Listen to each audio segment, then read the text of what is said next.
Ladies and gentlemen, good evening.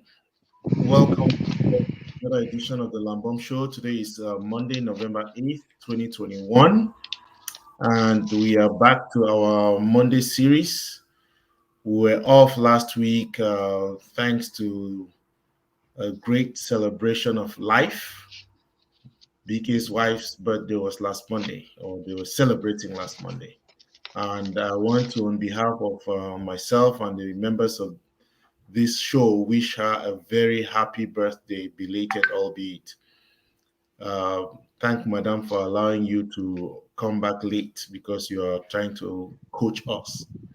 So we are back to our regular schedule today, and we want to call it kind of, it will look like a deviation, but I don't think it is a deviation in the character of things.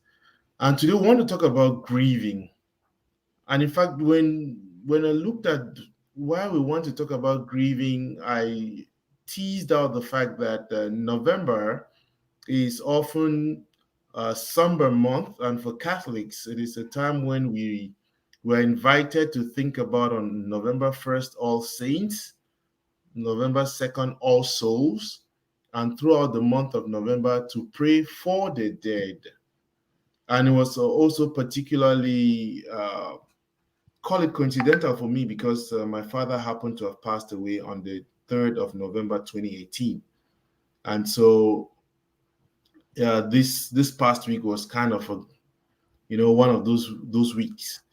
But when we lose somebody, a loved one, somebody close to a family member, how do we deal with this? Do we even care to deal with it? When we don't deal with it, does it affect relationships? I work in mental health space, and I know for a fact what happens during when people, they tend to have those low moments when the anniversary of the passing of a loved one is coming up. So we want to look at that, and in particular, I want to say these months we have lost too many of our dear ones. And one particular one that was a shocker to our community here in the United States is that of a very young girl, dynamic lawyer. She just graduated from school, I think 2 years ago, got married, had a baby, just celebrated um, the baby's birthday, and was in Houston and complained of headache. And the next morning, she's found dead. I really want to, I have known this girl for a couple of years through her friends, and it was quite a shock to hear of the passing of such a nice, a lovely soul. And each of us, we could recount, we all have stories, we all have persons who have passed on. But how do we grieve? Why do we grieve? What is grieving? BK is here. Welcome, BK. Thank you, Thank you, Lambert. It's good to be here. It was a pleasure. How have you been? Couldn't be better. You know what I always say? We are the architects of our own destiny. So if we choose to be miserable, we will attract misery. If we choose to be okay, we will attract whatever it is we define as okay. We typically can rise above our vision of ourselves. We can rise above that which we see ourselves as capable of achieving.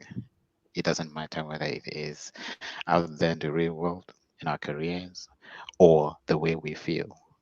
We can't, we decide, we actually choose our emotions, we choose our feelings, and we can choose to stay locked in the circumstances that we find ourselves in and the emotions or the sentiments or feelings, associated feelings that they generate, or we could choose to rise above those based on our choice of focus again. So it's a long-winded answer to a simple question, but I did that specifically so because we're dealing with this rather touchy and twitchy subject: life, death, grief. So now that I mean, again, for the last 10 months, we have been touching different aspects of relationships, and this is kind of a strange topic, grief. I mean, what is grieving? What does it mean to grieve? Yeah, that's an interesting question. It all comes back to, we start with energy and then we go back to definitions. We would always say nothing means anything until we give it meaning, Lambert. Grief is no different. So, grief is a form of pain. When we talk about pain, pain can be physical, it can be psychological, it can be emotional, it can be spiritual. So, it's a function of what definition we give it and how and to what extent we understand it. I like this adage. It goes something like this: stress is the pain of ignorance leaving the body. Grief is an indication of our ability, our willingness to die to the flesh.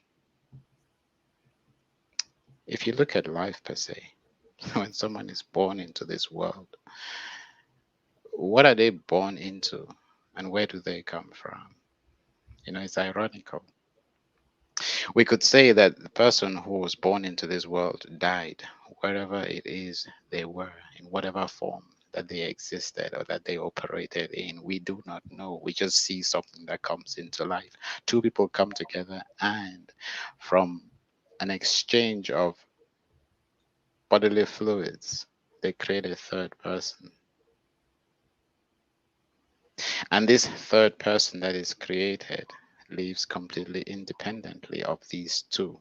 It's not like the baby is always plugged to the mother's through to the mother through the umbilical cord. The baby depends on the mother through that umbilical cord for physical nourishment.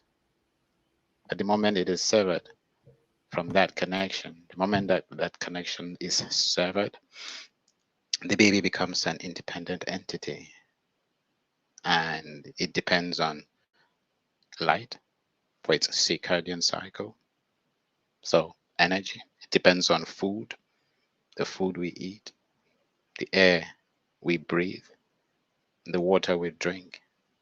So we actually literally depend on the environment for our sustenance. So that must tell us something about our identity, who we are, where we come from. We are carbon, hydrogen, nitrogen, and oxygen in different configurations. And that is who we really are by and large. So when we talk about life and death, somebody is born, we celebrate because we understand who that person is. We understand them in terms of their physicality. But is that really what their identity is? And so when somebody dies, obviously it's the transformation we do not understand, but we all know how much we hate change. So we live in this casing we call a body, which is pretty much our transportation, our means of transportation. It takes us from point A to point B so we can do whatever it is we came here to do. I'm sure we'd all agree when I hear the idol. We all have a purpose.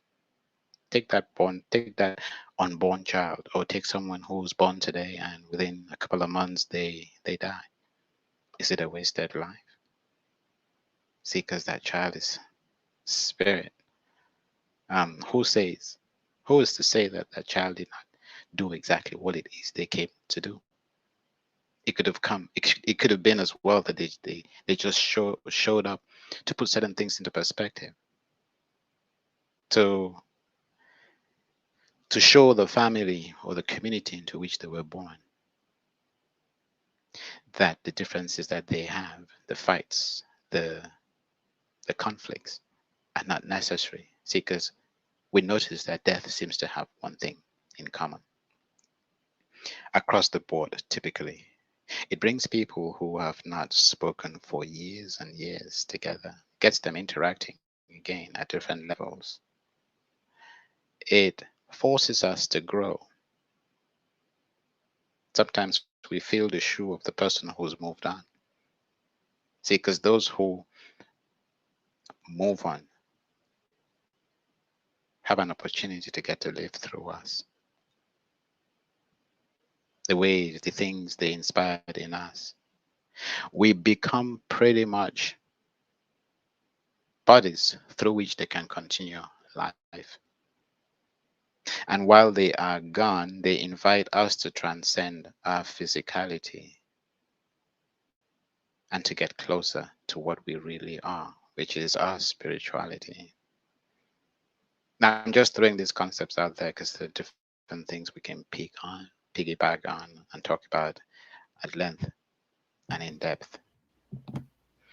Obviously, it would be useless to talk about, to throw all of this if we didn't have, if I didn't have an experience, if I didn't have a story, an anecdotal story to go with it.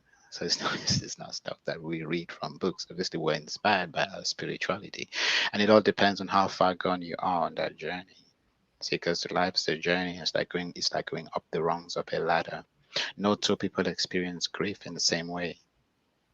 For some people, um, for some people it's one thing. For others, it is a whole. Well, for some people, it is a total catastrophe. For others, they take it in stride. The question is, what's the difference? Brings us back to that initial adage at the beginning. Stress is the pain of ignorance leaving the body. We go through life, we experience stress in all walks of life. Are we learning a trade? Are we learning a hobby? Are we dealing with a relationship? We encounter, we meet, we greet, we embrace, and we have to deal with stress. But when we overcome that challenge, it brings with it a certain euphoria. Takes us to a higher pedestal, and we realize that we become spiritually more mature with every step that we take in that direction. So it begs the question, how do you know that you're growing spiritually? Something that bothered you yesterday stops bothering you today. The way someone talks to you, the way someone looks at you, the way they react in your presence. If it used to bother you yesterday, and all of a sudden today, um, it doesn't bother you. You look at that person, and all you see is an expression of their own pain and their own insecurity. That is the substance of growth.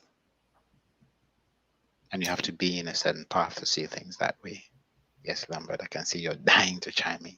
Sure. Yes, I mean, you just like you rightly said, there's a lot you have packed into that, isn't it? And I just wanted to start off with one that resonates in terms of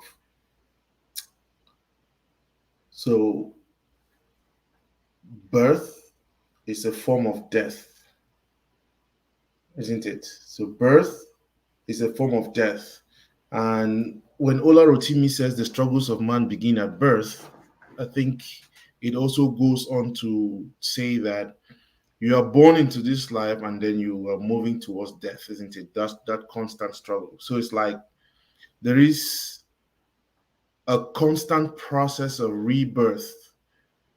You die when you are born, and you're born in order to die, and in that process you keep dying, so that it begins to, I mean, again, then we start wondering. And you mentioned something, and I wanted to touch on that before I get to this, because it's kind of controversial when what I'm about to say.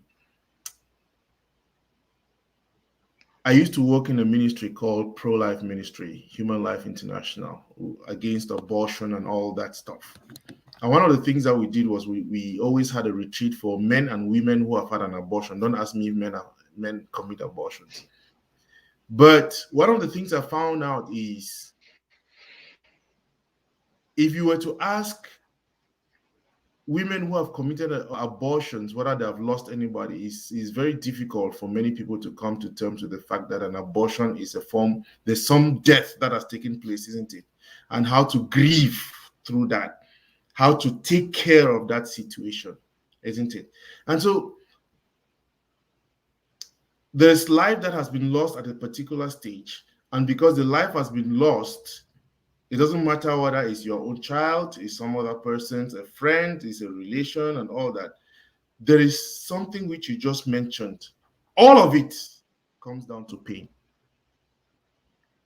There is the pain of losing, And the pain of birth is the pain of death, because in giving birth, there's some pain. You lose something and you gain somebody, which is the experience that we go through. So, no matter the situation, is how to deal with the pain. The pain of that is what I consider grieving. How to deal with the pain of death, how to deal with the pain of losing someone, how to deal with that. Some people do well, others don't. And because some people don't even deal with it, we just take it for granted. He's gone and all that. Life moves on. Then we have too many things that come over because there's been that inability to deal with a particular kind of pain. And so, in my opinion, taking what you have said, grief is the ability to manage pain that comes as a result of, having lost someone dear to you. And how people deal with that goes in different directions. How am I wrong? You're very correct. I couldn't fault. I couldn't fault that in any way, shape, or form. And I would add to that definition to say it is actually an invitation to die to the flesh. It is an invitation to come up higher, to rise to a higher pedestal of life. Because what's really happening when somebody dies? All they do is they have shed the vehicle. If your engine knocked today and your car couldn't move, you take it to the scrap yard and you wouldn't make any fuss about it. Or when you jump into your car and you drive from point A to point B and someone sees that car coming, they recognize it, they'll say, oh wow, that's Lambert. Now when you get to your destination and the person looks in and they may say, oh no, wow, it's not Lambert, it's Lambert's friend. From a distance, see, we confuse the vehicle for the person. And so when the person leaves the vehicle, we're not particularly sure how to identify. But of course, because we are gripped by what we call that this pain of loss. And again, pain of loss is an invitation for us to start asking ourselves what this pain really is. See, because every pain is an indication that something is wrong. So it's an indication that something is wrong, and it's an invitation that healing should be triggered. And if we heal in any situation, and this is the question I always ask myself, if healing comes, we always notice that the pain was due to a lack of understanding of what had just transpired. Let's take the pain of going through a career, pain of going through education, pain of learning a new trade. Something is wrong. There is ignorance in there somewhere. And when you overcome that ignorance, that pain goes away. Let's look at physical pain and see if we can find a parallel. If I punch you in the face, not that I'd ever do that, you get a black eye. Your body reacts because something is wrong, and then healing begins. And the truth is, if you receive these punches very often, it makes you more resistant and it makes you more resilient. Boxers, for instance, they're more resistant and they're more resilient than you and I put together. I'm talking about professional boxers. Because at some point, pain is not the same phenomenon to them as it is to you and I. Pain comes to represent something else. The pain becomes inferior, and the trophy behind that pain on the other side of the pain, which is the gain, is what they focus on. Let's look at that. Now, when we are in a situation where we've lost someone, it's not physical pain. It could be psychological, it could be spiritual, it could be emotional, depending on which of our senses we are tuning into at that particular point in time. For someone who is extremely spiritual, they tend not to grieve a whole lot because they see that situation completely differently. And that's where my story plugs in, but I'm not going to share that story now. I'll probably leave it to the end.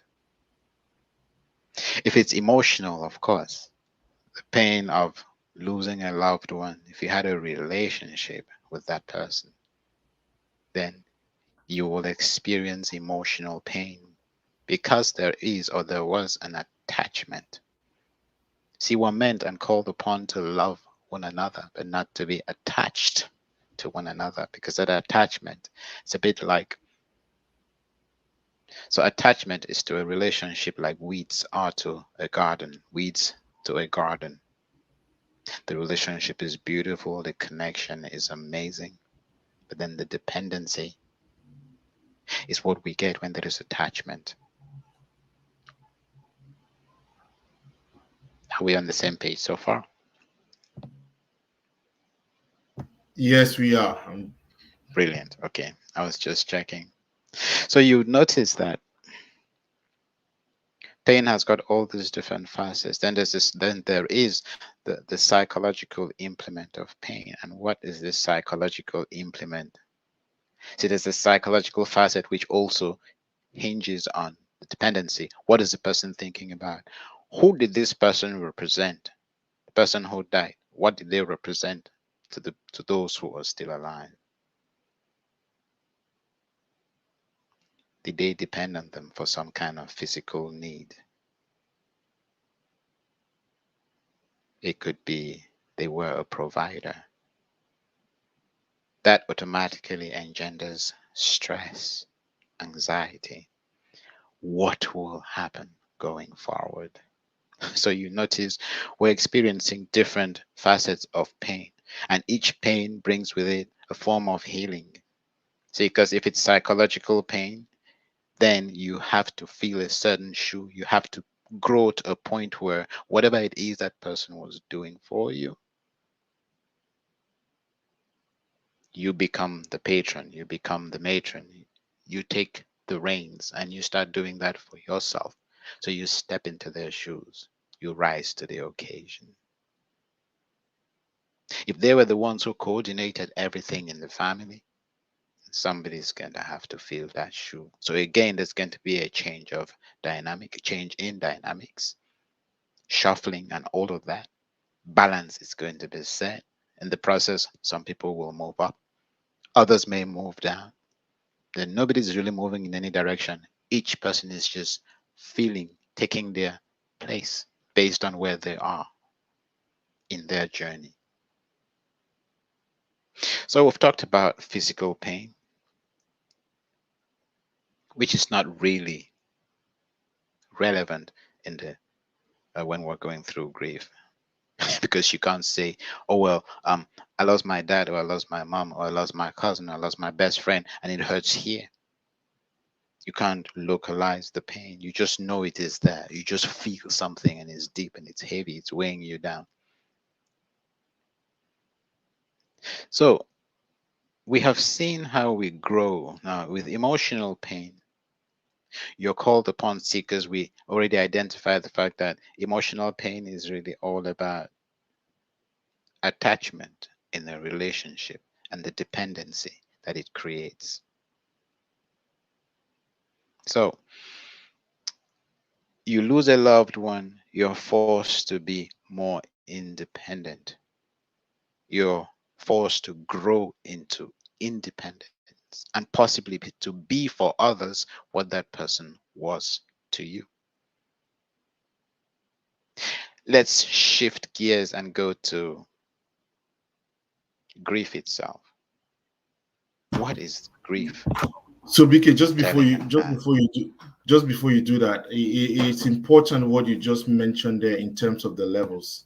You talk about physical, you talk about psychological, and what is striking to me is the fact that I think beyond just a particular need that somebody has left a gap and you have to fill that, there is something about a connection that is missing, isn't it? You know, there's a Yes, presence that the other person had, and now that presence has become an absence. And because of that void, that yes, absence, that may create a need for something to come up. And so, beyond just filling shoes, beyond just taking on responsibilities, there's something also about the relationship. So, I mean, I'm looking at it beyond for um, family members, isn't it? Losing a family member, not necessarily a dad or mom, maybe a sister, a brother, all that. It's not so much about, but also something about that. Where would you place that? Is it merely spiritual. physical, No, spiritual? yeah, that's exactly, and that's where I was going when I talked about grief. When I was, when I broached the whole grief subject, that is the invitation to spiritual growth. Notice I said for those who are spiritual, the impact of bereavement on them is less cantankerous. It is less. It is less of a burden than to those who are locked in the flesh. So when you live in the flesh and you are your flesh, your identity is the flesh. Or for these people, it is devastating. These are the people who would want to be buried with their loved ones. Oh no, I have to go. Just bury me with them. But as you make that ascent, that spiritual ascent, which really is a function of dying to the flesh, we talked about men and crying and all of that. We don't realize that crying in and of itself is dying to the flesh. It is accepting your vulnerability. See, because ego, that social construct we talk about all the time, is a function of the flesh. How you choose to see yourself, your spirit. You don't have shape, you don't have form. You are soul, you have ability, you have capability, not shape and form. You translate who you are in the spirit, in that realm, in terms of energy, into what we can manifest, including your flesh, your moods. We create our moods don't create us. So until we start separating these things, until we understand these precepts and these concepts deeply and profoundly, we would be lost in something, but not in our real true identities. So grief is that call to a higher level of spirituality. It is that call to the higher order of self. You see, you mentioned, you captured it so well. There is a connection between you and that person, and that connection typically is spiritual if it is love. See, because you are love and I am love. That is who we are. That's our identity at core. Light, love. It says light, which manifests as love, pretty much, which brings healing. Because as you would see, there's nothing that love will not overcome. For God so loved the world, he sent his only son to come out here and die that you and I may have life and have life to the full. Notice it is love that is making all of that possible. And now, if the love that you share with a loved one is so strong and pure, what happens? You feel their connection. You feel them whether they are present or absent. In fact, when they're in distress, you just pick up your phone and you call them and they go, "Wow, how did you know? I was thinking of calling you. And by the way, I'm not in a good place right now. I needed to talk to someone." And you always do this. You always show up just when I need to talk to someone. That is a strong spiritual connection between two people. And if you can have that with someone when you have no connection, no access to the physical entity that represents their construct, that represents them, it means whether they are in that body or not, you still have that. The question is, do you realize it? Now, someone is going to ask me, I'm sure, "PK, how do you know all of this?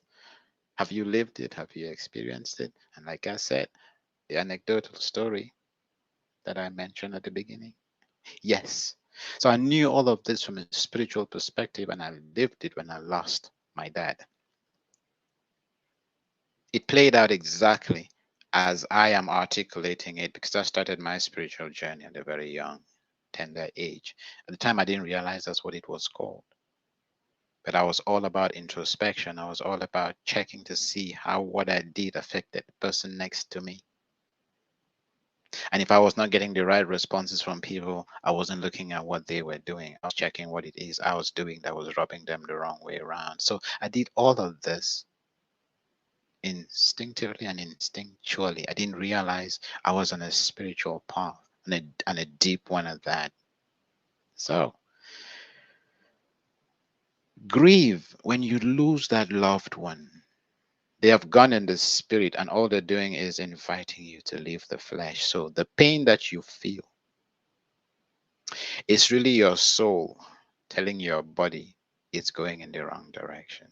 That's the way I choose to see it. You know how sometimes you fall in love with the wrong person, and you know that this person is not good for you because everything about their values goes against everything about your values. I hate to make anything about right and wrong because everyone is on their path, and again, they have to go through whatever it is they need to go through in order to come to a place where they start making an ascent in a particular direction. And different people will grow in different directions, but all paths will eventually lead to the same road. And that road is taking us to a place where we start understanding, imbibing, embracing, and I was going to say inculcating, embracing these universal principles. I call it living above the law. So you operate on a set of principles that are higher than societal structures can determine. It's a good place to live in. You don't have to watch your back because you know that you're always acting with integrity. And every law, every man made law is based on integrity and common sense. So, not to digress a whole lot, let's come back. You've lost a loved one and you're in pain. What does that mean? You can't relate with that person physically, but that's the way you know this person. That's all you know. That's what you've practiced your entire life. We all know how hard change is. The simplest of things we resist when we're invited to change, even if the change is for our own benefit. Even if we know that this thing is going to serve us more than it will serve as a disservice to us, it's still hard to change it. If we form bad habits, addictive ones, smoking, coffee, let go of those things is pretty hard. So somebody dies, you have a connection with that person.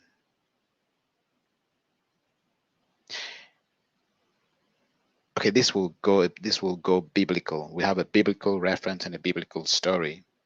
Jesus came, lived, died, and he had to die and come back as spirit to live through us so we could have life. So all he was doing was,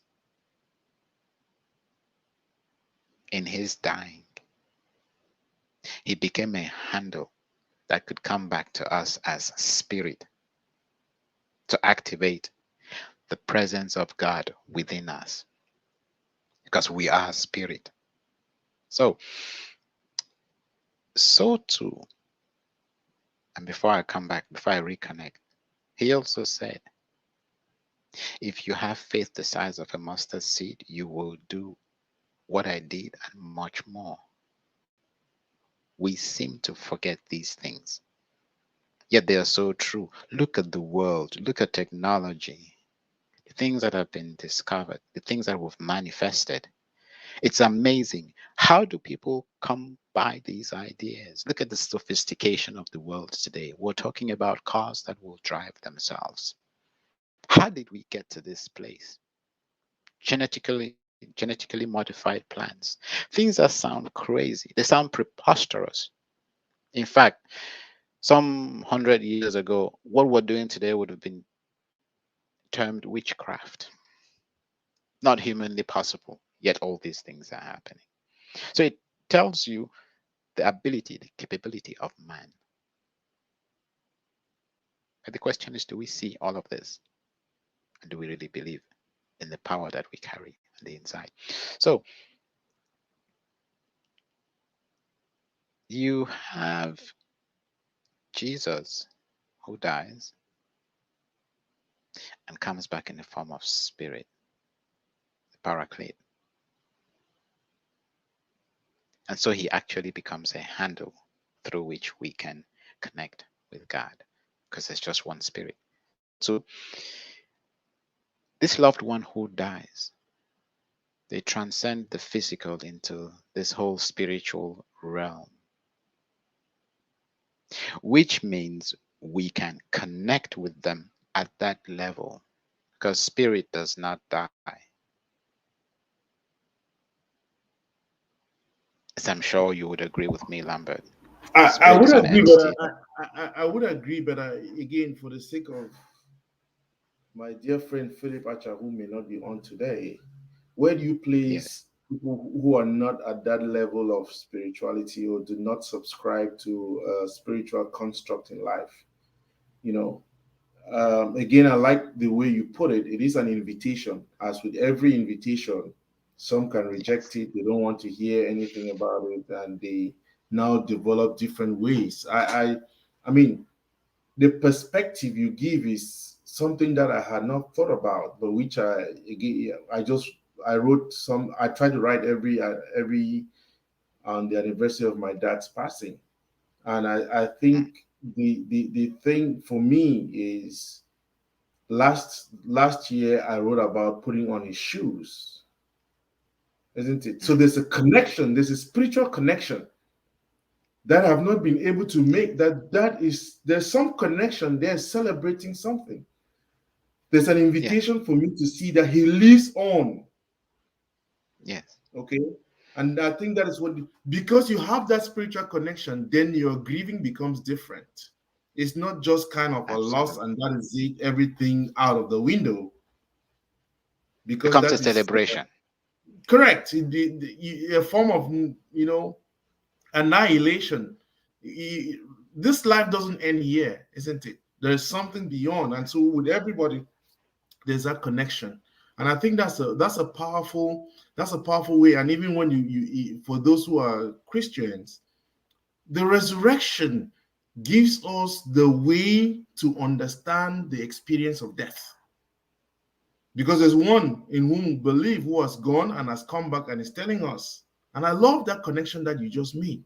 If you had faith the size of a mustard seed, you can do even much more, isn't it? So I Absolutely. wanted to, that I Absolutely. think it's a higher plane at which to deal with the reality. But if you want to stay at just call it natural, is it possible for one who doesn't believe in the supernatural, for one who doesn't believe in a life after now, to be able to cope with the reality of death? So that's the thing. It will, while I can't speak for everyone, the truth will always, one way or will make a way or find a way of getting to every last one of us. See, because when you say for those who don't believe in God, who don't believe in Christianity, or who don't have a faith, the question I always ask them is, okay, what do you believe in? Do you believe in the Big Bang? Do you believe in the sun? Do you believe that something is responsible for what we see out here? When we look at the world, flora, fauna, this self orchestrating orchestra, you don't see anybody pulling the strings. The strings literally pull themselves and everything comes together. And your specific question was, they don't believe in life after death. What is life? What is death? These are concepts that we have defined. These are constructs that we define and we live within because it helps us understand the space within which we operate. Otherwise, life and death in and of itself, they mean absolutely nothing. My brother once had an accident and he had to be operated upon, so he was sedated, put under general anesthetics. He came out of that operation and he said he could literally hear and see everything that was going on because he lay there on the operating table, yet he could see all of that from above. It's almost like he was floating from the ceiling and seeing everybody, seeing everything that was going on. And he could hear everything that they were saying. And he recounted everything that they were saying. So, what is life? What is death? You don't believe in life after death, yet we know of people who've been pronounced dead, as in clinically dead, because that's the only way we can define these things. There is no pulse. Your elec- electrocardiogram or your encephalogram is not exactly throwing any readings. So when it goes peep, then you are clinically dead. And we know of several instances where people are in that state for 16 minutes, 20 minutes, an hour, 2 hours, 3 hours, and they come back to life. So what's happening there? But then again, we know of people who are only sustained by the machine. So if you unplug that machine, they are gone. Are they alive? And some stay on that thing for what, 6 months, a year, and then they come back. Where were they? Who are they? That's the question I then would ask. So you would notice that every experience is life throwing a curveball at us, inviting us to come up higher, to die to the flesh. Those who resist dying to the flesh and realizing that the flesh is really a load, when we become our flesh, we compromise on who we are. We become compact. See, it brings us to another concept, which is the wave and the particle theory of matter. We are wave and we are particle at the same time. When you move towards the realm of spirituality, you become wave. That's the realm of possibility. When you descend into flesh, you become more particle, more compact. You represent the particle that you are. You're more fragile, you're more vulnerable.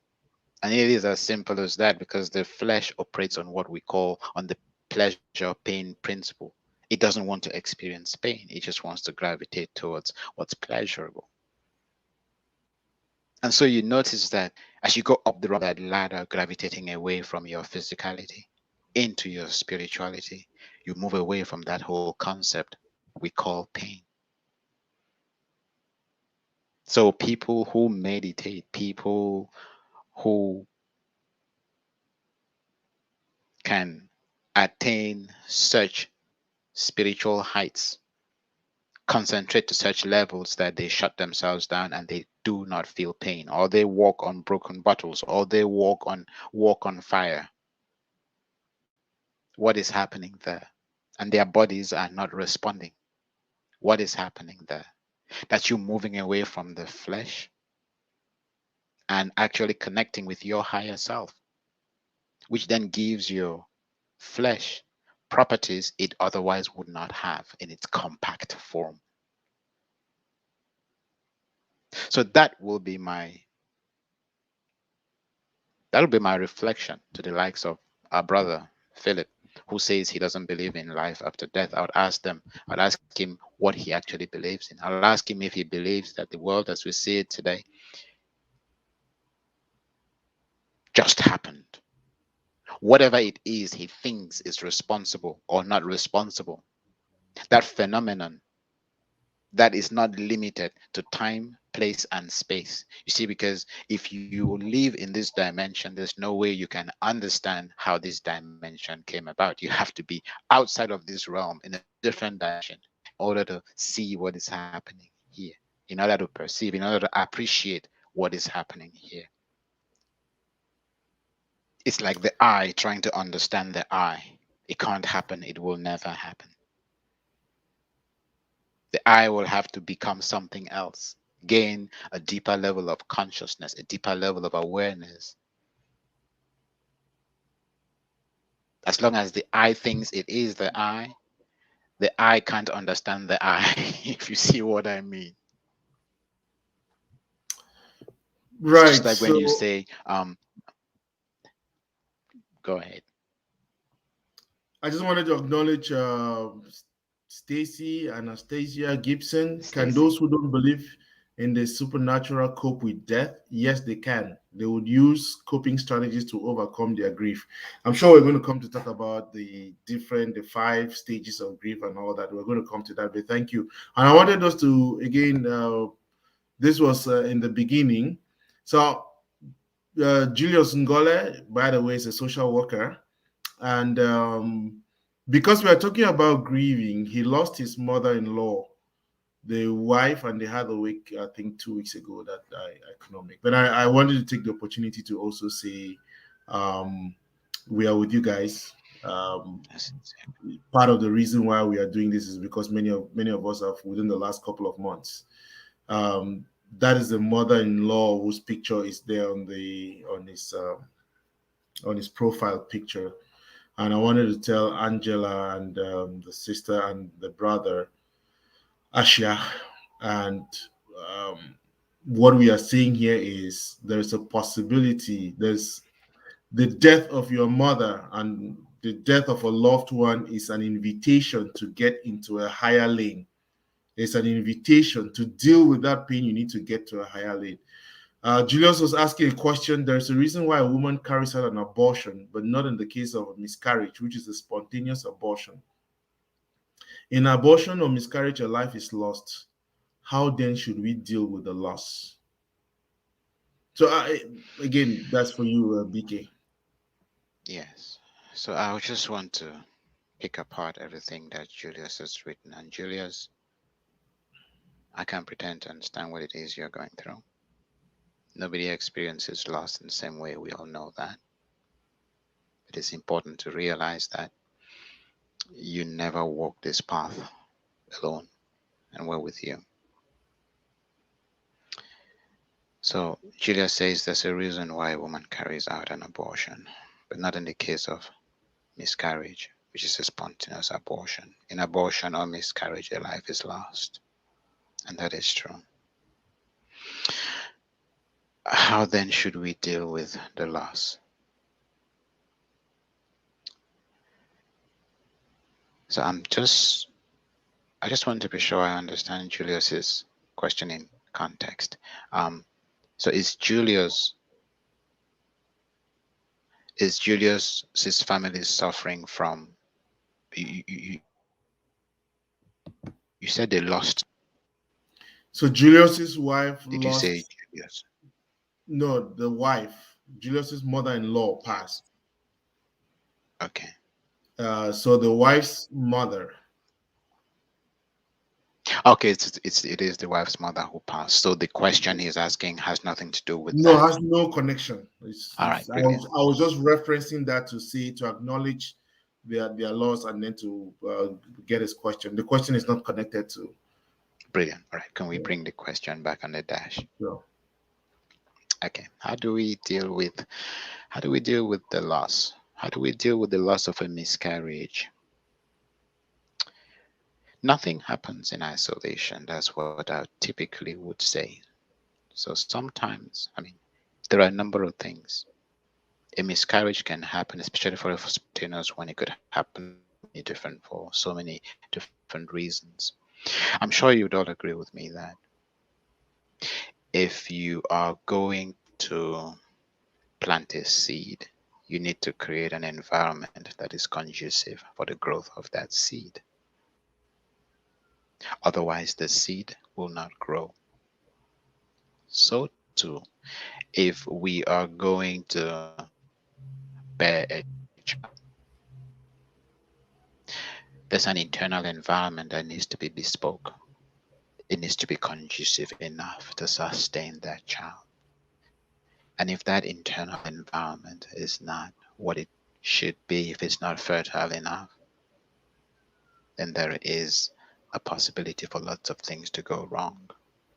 And sometimes that internal environment is not fertile because the relationship or the relationships surrounding the person who was pregnant, those relationships were not conducive. Those relationships were not sustainable. They were not empowering. They were not healing. And so they affect this person in ways that are so untoward, and it repercutes in what you then call an unstable internal environment that will spit out a child. And so the question then is, if we are spiritual beings and we have experience, this is how I tend to look at it. A soul, this soul in this case, could just be coming to sound these warning bells to say, all right, listen here. I understand how badly we need a child in this environment. See, because childbirth is the beginning of growth for everyone. As for those of us who have got kids, we would admit when you have a child, your life changes. You become more responsible. You become more respectful. You grow by leaps and bounds. You become more accountable. The child becomes your focus. The child becomes your center of gravity. You realize that you can accept, accommodate, and deal with things that were hitherto way out of your scope of competence to handle. Where do we start? Where should I start? Is it the sleepless nights? Is it the fact that that child is going to pee on you, poo on you, puke on you, make you smile in ways you never did before? See, that child comes and it wraps its hand around your little pinky and you go telling the whole world about it. See, that's the power of a child in our development. But sometimes you have a soul that comes just to ensure that that environment is right. So, if nothing else, the person who has lost a baby, if it was not deliberate, because even those who commit abortion, I have yet to meet a single person who has committed abortion who did not suffer the consequences, and I mean suffer gravely, greatly, who did not regret the decision. I've met very few people. I mean, I've not met any so far. I'm sure there may be some, but I've not met anyone who willfully committed abortion and they thought, yeah, usually it is circumstantial, of course. So there is the grieving as well that kicks in. There is the regret. There is that pain. There is that frustration. And they just, as Anastasia said, they learn to deal with it. Or as Stacia said, they learn to deal with it. They learn to cope with it. So the very first thing is you've got a spirit or a soul that comes to ensure that, to do a cleanup, to ensure that that environment is right, to remind the host that, okay, cool, we need to sort this environment out. You need to take care of yourself better. You need to figure out what is going wrong. You need to ensure that you are less stressed. You need to ensure that if you want this child, you are ready and you are prepared.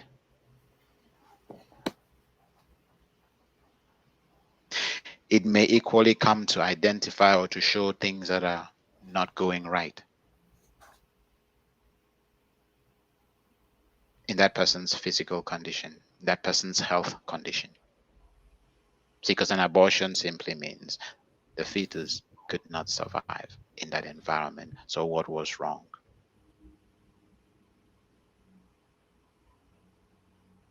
Sometimes it is, like I already said, the relationships, the dynamics within the household. You have two couples who fight all the time. who reign in conflict, who are at loggerheads 24/7, and they're preparing for a baby. This is the kind of shock that will either make or break. So the question again is, the question was, how do you deal with that loss? Start by asking yourself, what does this loss mean to you? Is there anything that could have been done to prevent this from happening again? Because remember what we said, every pain is an invitation to become bigger and to become better, to go up the rung of that ladder. How ready were you truly for that child that you expected, that you anticipated? See, I've got family members who've lost a child, and they tell me in their own submission that losing that child helped them appreciate the ones they had subsequently. It transformed them in ways that would otherwise not have been possible. So the first question is, what does the loss of that child mean to you as an individual? It's not going to mean the same thing to you as a collective. Each person will be where they are, and each person will have to deal with it based on what their focus is. You will have those who feel pain because they're trying to carry the pain of some other loved one that they love, or some other loved one who's in pain. So it's important to separate things out. Are you the one who lost the child? Are you the spouse of the one who lost the child? Is that an invitation to be closer to your wife, to be more attentive to your wife's needs? So there's always going to be that invitation. That soul could come to tell the spouse or the husband that you're not treating your wife properly, and it is time you sat up. And this is just a test. So this is of your own making, and in the environment that you create is responsible for what is happening here. It's not judging you, it's not punishing you. It is just saying, this is what has happened. It has led to this. Things need to change for whatever it is you're trying to build to come to pass and to come to fruition. There is meaning in every single thing that happens or transpires. It's up to us to look, to search, to ponder, to question. Ask why. Not because you want to throw punches. Ask why because you want to understand, and the universe will give you answers. Divine intelligence, universal consciousness, God, so to speak, will give you answers. And that internal transformation will happen. So we've talked about the person who miscarried. It's a clear indication that the environment that they created was not conducive enough to hold the child. We've talked about the spouse of the person who miscarried, an invitation to take better care of and to be more attentive and to listen more to your spouse, respond to their needs even more, get closer as a unit, become a family, ensure that there's enough love between the two of you, because when that baby eventually comes, it will demand. See, a child is a product of love, and so when the seed of a child matures into the fruit that is the baby, it will demand love from both parties because it is itself love and the product of love.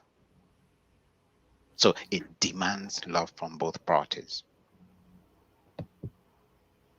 Okay. So, BK, we are on the 1 hour mark and we're supposed to, but I'd like for us to spend the last couple of minutes talking about. I mean, somehow we have gone with how to deal with it, but I'm sure some people are really looking at, what are the 5 steps? What happens first? What happens next? um, in the grieving process. And all you said it well. No two people grieve the same. Yes. Yes, So, even they could be, yeah, could be experiencing the same grief, the same event, but no two people are going to. So let's just answer: how do people grieve, or how should people grieve? I mean, the should there is maybe a suggestion, isn't it?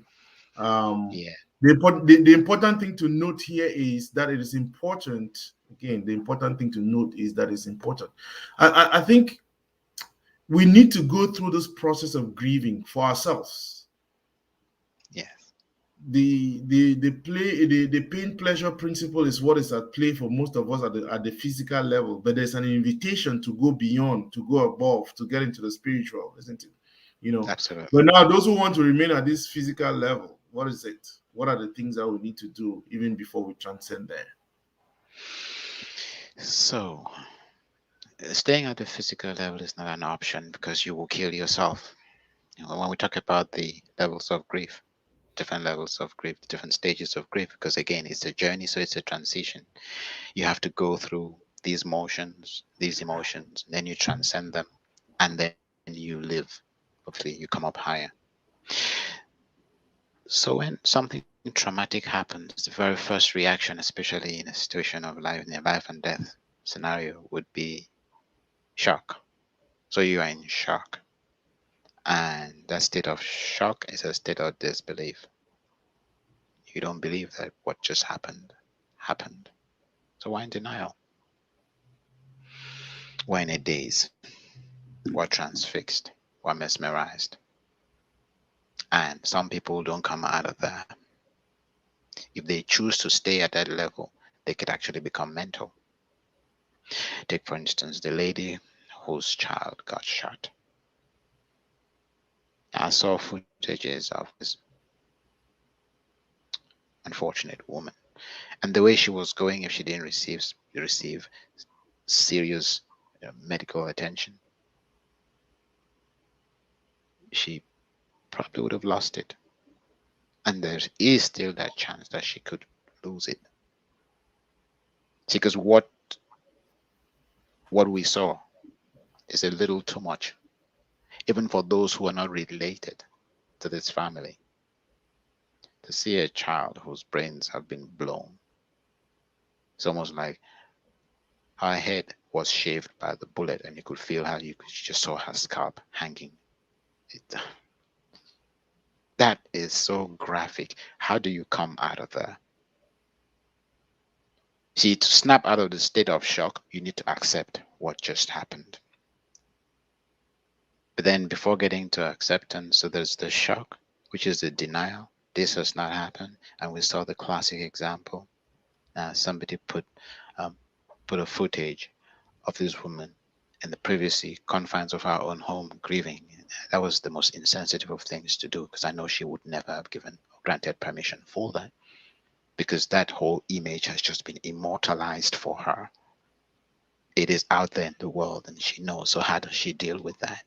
So you notice she's got a lot to process here.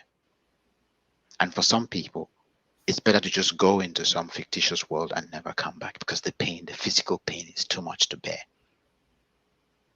And that's where Stacy was talking about the coping strategies.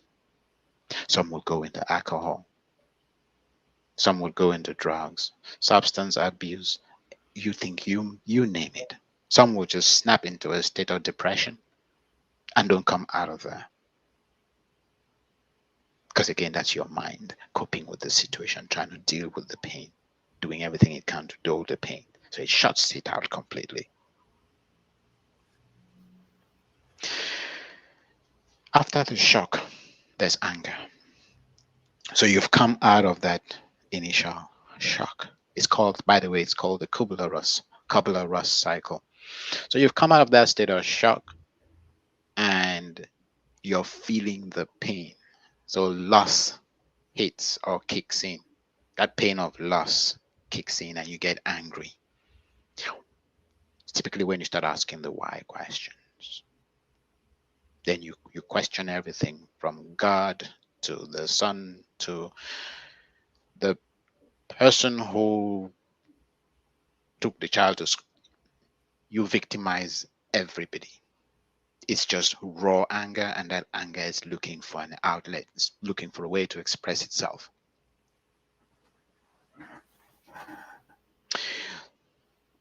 When you get angry, we've talked about human needs, and we know that one human need is variety.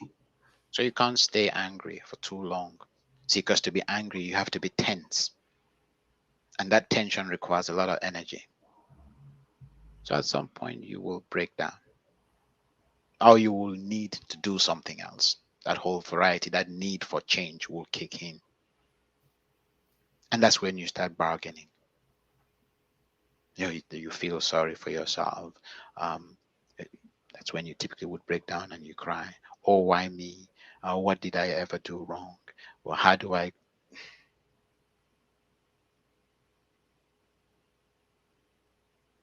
So it's after you go through that phase that you come to the whole place where you are slowly, you process what has happened.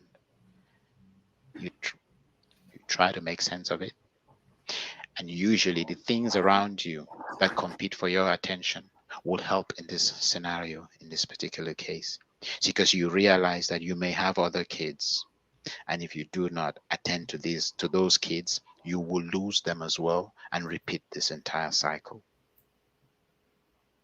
Or you realize that there are other things that need to be done in order for life to move on, things that are equally important to you. So you see how something can happen and it drives you towards your purpose. Somebody may swear that this thing will never happen to any other mother ever again. They become an activist, or they take on a role in politics or in media or whatever platform, one of the seven pillars of society, where they could or would become an influencer to ensure that nobody has to go through the demise that they went through. This stage is where you actually accept. So that's state of acceptance. And you start taking resolutions. You start asking yourself, okay, good. This has happened. Life needs to go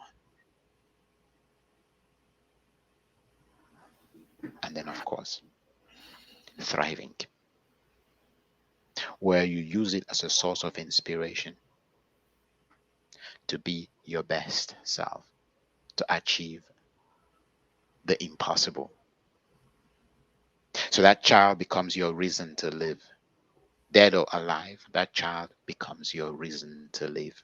That child becomes your inspiration. And in fact, that child's spirit comes to live through you because the child is spirit. And it's a typical scenario where I say you connect with that child in a way that would not have been possible. And so you connect with that child in a way that would not have been possible if that child were alive. And that child in that connection inspires you in ways that you would not have been inspired if that child had actually been born. That would be for the mother who thinks about that child and does what she's doing for that child. I'll do this for you because this happened to me. I will go through this. The pain I'm going through right now is nothing compared to the pain that I felt when I went through this experience. That will be my strength. That will be my motivation. That will be my inspiration. I went through that. I can go through this. So in my head, what I'm saying is this is this child empowering you, living with you now, living, carrying you through life. But because we're locked in this space where we are where we're confounded by our definitions of life and death and the boundaries that define life and death, we don't open up our experiences, we don't open up our consciousness to the fact that there's just spirit. And it is this spirit that manifests as and is transformed into flesh. And the word was made flesh. And we wonder, what is this word? Where is this word?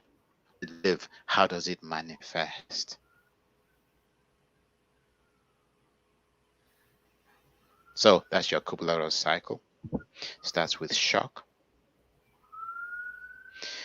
Grief happens when people die, divorce, abandonment, separation, loss of a job, life altering incidents, etc. We need to be able to identify the things that causes grief. I Very, think very. that's so much on point. Because the danger That's with so what on we have been point. doing, yes, we have been talking about grief in terms of death, but again, we talked Death, about it pretty briefly, much. but we did not express it as beautifully as Stacy just did, isn't it?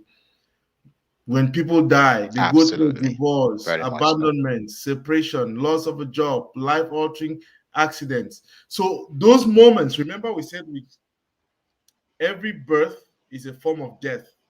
And throughout life, then we have this cycle of dying, and we have to deal with it. We have to Yes. be coping Absolutely. throughout. And that's what Stacey Absolutely. so Absolutely. beautifully puts out here. And again, Articulating. Yeah. yeah, I wanted to just emphasize one day because she talks about divorce. Very often people don't deal with the divorce, isn't it? They just move on. It's as if that chapter is closed and move on. And then you find a repeat of that cycle. And you're wondering why Yeah. people move to 2, 3 marriages. And probably part of the reason would be they did not take the time to grieve the last relationship. They did not take the time to grieve, to go through. And I mean, while you get to that, I'm Mm, sure you can, I don't know, you want to go to, because I think what Julius says there is also important. Since no two people yeah. they are going through the grieving stages at the same time, do we know people mourn the same way? Should everyone go through all the grieving stages to succeed in the healing process? Okay. Should we start with Stacy? Yeah, let's start with Yes. Stacy. Yeah. So I want to throw a comment, an interesting one. See, because even when we talk about life and death, it's funny how we tend to associate death to the absence of life, as in someone is not living, they've lost consciousness. We don't realize that there are so many walking and waking, well, so many walking dead, so to say. People who are dead on the inside and they are just really empty containers. So grief happens when people die, divorce, abandonment, separation, loss of a job, life altering accidents. And what do all of these have in common? Thank you so much for this, Stacy. So we notice that these are life changing situations, life changing circumstances. It's just these ones are hard and abrupt. Things that we don't prepare for, things that we did not anticipate, things we did not understand. And again, every last one of these is calling us to be better than we were before. And so those who typically deal with it, who go in the and look for the teacher, find the lesson, because these are all curveballs that life is throwing at us. And if we see life as a school and every event in our lives as teachers, then our focus is to ask, what's the lesson? And if we ask those questions, then we come out the other end better for every experience that we had. So of course, this is we need to be able to identify the things that cause these griefs, causes grief. And there's not a whole lot more one can add to what Stacey has said, apart from the fact that this is typically what we should have started with at the beginning. But it's beautiful how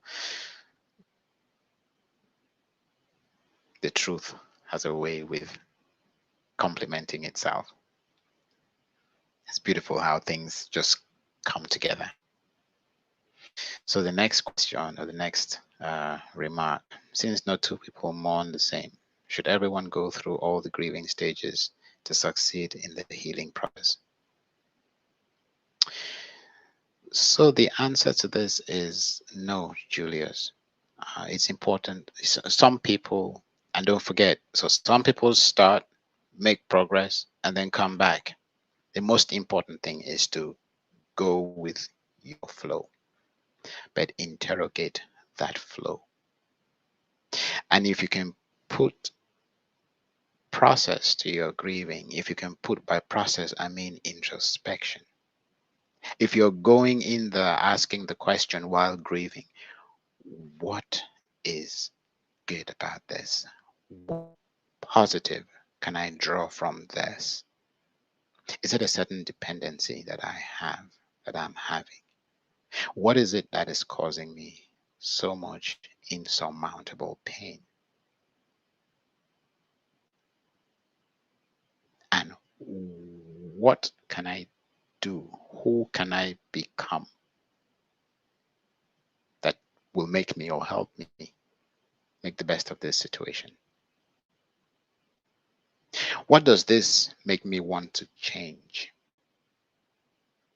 about myself? How does it make me want to relate with others? What does it make me want to change about the world the way it is? How can I ensure that others don't go through what I'm going through? Do I feel drawn to do something about this? Is there something about this experience that can be empowering to some other person? You will notice that behind every success story is usually a life changing circumstance or situation that did not exactly or was not exactly flattering to the person who experienced it. So, this brings me back to the point I made at the beginning, which is life is a journey, and the purpose of life is to push us to become the best that we can be, to reunite and be connected with our higher self. And it's going to ensure that it kicks us like a can down the road until we get to that place where we realize that growth is the only option. And stress is usually the thing that tells us something is wrong and we need a fix, a corrective measure. The problem, obviously, Julius, is sometimes we look for positive ways of coping, and at other times we look for negative ways of coping. So while those stages are important, they just give us a picture of some of the things that we will go through during the process of grieving. See, because if we had to define those words, those terms, which you put there very nicely, you said denial. Okay, denial is kind of obvious. Um, but if we had to define denial, okay, you're telling yourself it did not happen, you are in shock. Again, different people will experience denial differently. Different people will stay in that space for different amounts of time or different lengths of time. When we go to anger, again, no two people will experience anger in the same way because there's going to be a combination of different things that come in to make you angry. Some people plug a bit of guilt to their anger. Others wish. So there's what is anger ultimately? Anger is an expression and a manifestation of our need to control and to be in control. So anger is just telling us, oh my goodness, I wish I could control this situation. I wish things could be differently. Why are things this way? Why are they not this way? And we get into that state when we lose self control. It's just an indication that we've lost self control. Now, is it a bad thing? Not necessarily. It's not a bad thing in the sense that it tells us something is not right and something needs to be done about that which is not right. Now, how we process that to come out the other end is the question, because it's just a challenge. Denial as well, same thing. All it tells us is something is not right. Something needs to change. I can't believe this happened. There's no reason for this to happen. And that's more volatile because in that state, you're even less in control than when you are angry. Because denial is more spiritual. This anger is physical. How you're doing things, you're punching, you're screaming, you're yelling. So it's more physical. And when you expend all that energy, then you can come to a place where you can collect yourself, compose yourself, and hopefully start dealing with things. Of course, there's depression as well, which I think we actually missed.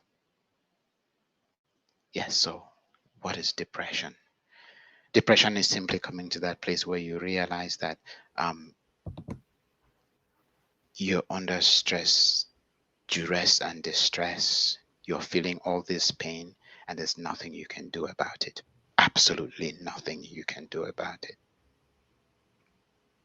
So it speaks again to that psychological pain because it's not something that you can touch, it's not something that you can feel, it's not something that you can hold, but it is there. You can't even quantify it, you can't qualify it. It just comes with this apathy. You don't want to do anything, resignation. It's almost like you want to give up, pull all the shutters and just disappear. So that'd be depression for you. That's where a reset gets done. So that place where a reset is done, where you are shocked to the core, that's where surrender happens as well. And with depression, again, there are different levels. It's a whole spectrum, obviously. And people will stay in one stage, in one state, depending on the support that they have and where they were on the rungs of that ladder, of that scale, before that demise befell them. And that's why it's always important to have a tribe. We've talked about tribes to kingdom come on this show. Picking your friends wisely, because the caliber of friends, the quality of friends that you have will determine how and to what extent and how well and to what extent you cope with these different stages. They don't have to be miracle. They don't have to be therapists, but they should be the kinds of friends who will know when to refer you to a therapist, for instance, or to a counselor, who will procure the help you need, who will hold your hand, who will stand by you, who will cuddle you when they need to cuddle you, but at the same time push you and hold you accountable. So, do we all have to go through those stages? No, there's no hard and fast rule because to the body, all these things don't mean a whole lot. It's just energy that is finding expression in different ways based on our choice of focus. So, denial is a particular choice of focus. You focus on a particular thing, which is a decision to not accept, to not focus on it, to not have to deal with it. You don't want to come to to that place, that headspace at all. That is denial. So notice it is just energy. We take that same energy, we give it meaning. And why do I say so? So it's the same thing that has happened, and we're going through these different motions and emotions. So it's the exact same thing. We're just processing it, tasting it, and digesting it differently. So if we choose the way we're going to process it, it will determine the outcome. But if we surrender ourselves to it, then whatever is happening around us, whatever stimulus we meet, will determine how we feel. And that's when it becomes dangerous. Because it's either we will be the architect, the one controlling things, or our environment will control us.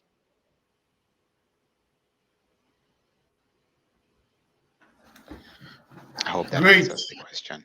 Uh, Julius. Absolutely. Even much more elaborately. I think that, I mean, let's get to our closing remarks. But I really wanted just to say that it is important for people to index a couple of things that we have mentioned here. First, I mean, pain is going to come. It's inevitable, isn't it? It's just a part of the human experience. And because of that, how to handle it becomes important. We all go through these experiences in life, and we we think that by going to bed, then it automatically resets. Life automatically resets itself when we go to bed, isn't it? It's not, isn't it? And we some of these things, they mold us, they form us into who we are, and that is how we show up in relationships and become. We are now wondering what the problem is. The problem becomes every other person except us. And part of the thing we're doing is, if you look at it in terms of, are you did you lose somebody? Are you divorced? Are you separated? You have any life altering circumstances? How are you dealing with it? How have you dealt with it? How have you dealt with it? And I think that the important question is you dealing with it in terms of the resources you have. And I love what you said about the tribe, isn't it? Because you are as good as the tribe that you keep. Um, Beyond just pointing people to, oh, let's sit down and drink and all that stuff, there is something beyond that. But I think in the context of the conversations we have had over, and the third thing which I wanted to highlight, which is the main point BK has been hammering this evening, is every grieve or grieving moment presents an opportunity. It's an invitation. It's an invitation for us to, you know, get to a higher level, isn't it? It's an invitation. And I love that, even just looking at the circumstances that Stacy put out there. So, a divorce is an invitation to get to a spiritual level, isn't it? An abandonment is an invitation to get to a higher level. Separation is an invitation to get to a higher level. Okay? When you lose a job, it's an invitation to get to a high. So, at each one of those, take any one, and it is an invitation. And when it comes with the particular instance that we dealt with for a while with death, is an invitation to get to a spiritual level, because one has left that physical and it's getting to a spiritual. And I think that's important. BK, any last words? Yes. So,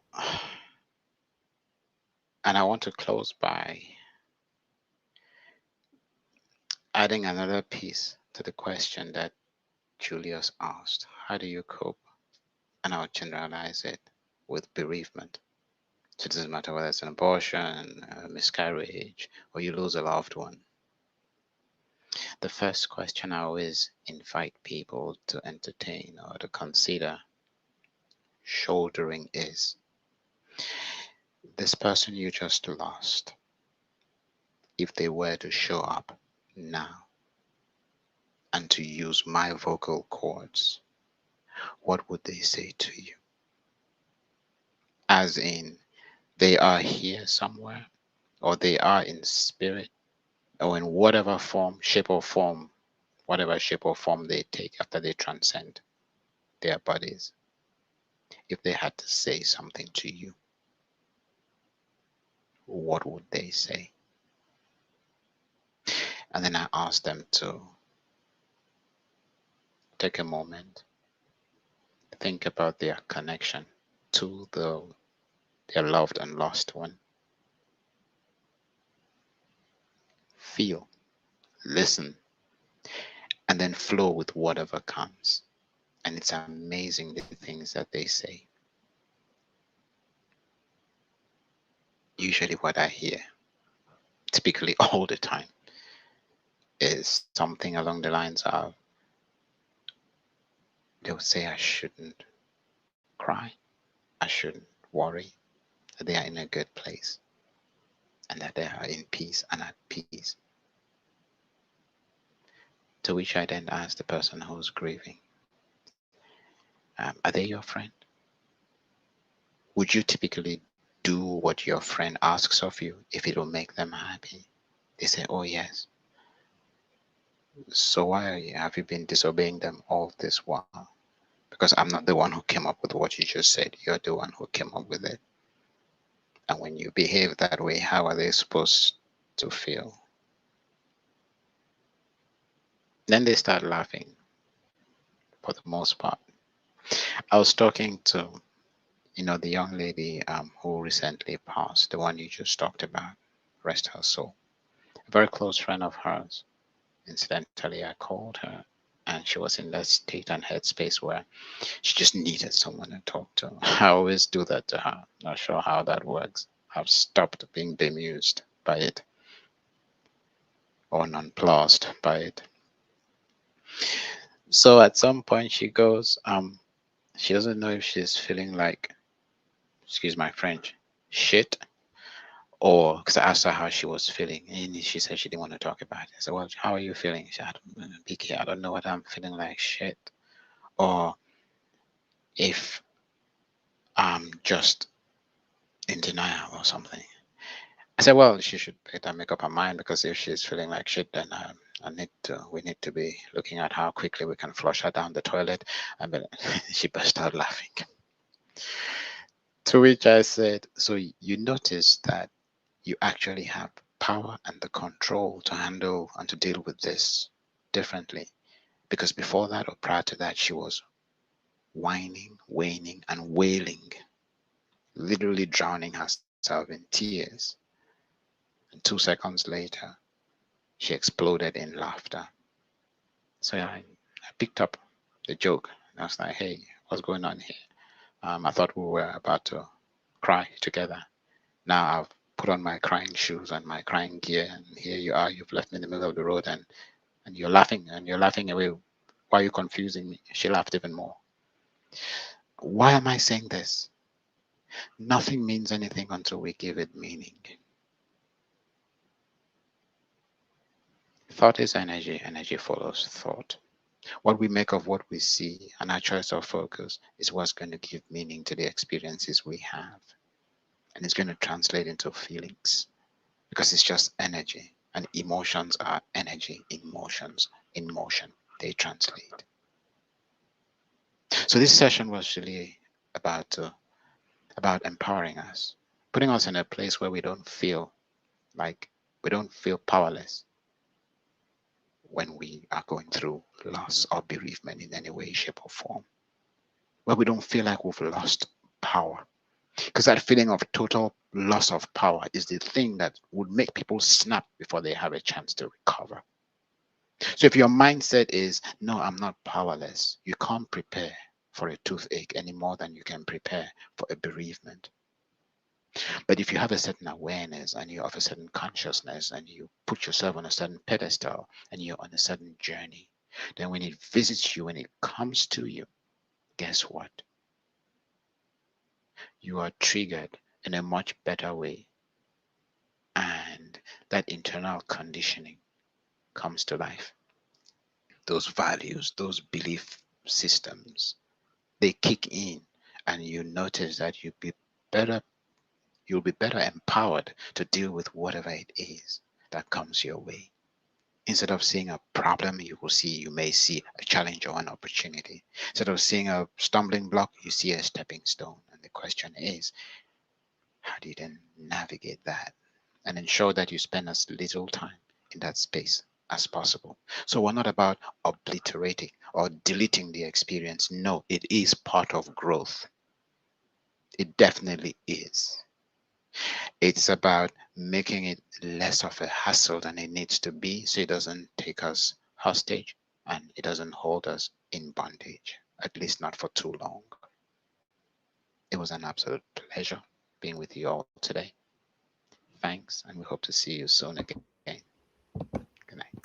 Thank you very much, BK. Thank you for the session. And again, because we talked about Ama Jodzeka as the one that just passed, I want to anybody close to the husband, bring our condolences to the husband, to the family, brothers, sisters, Absolutely. parents.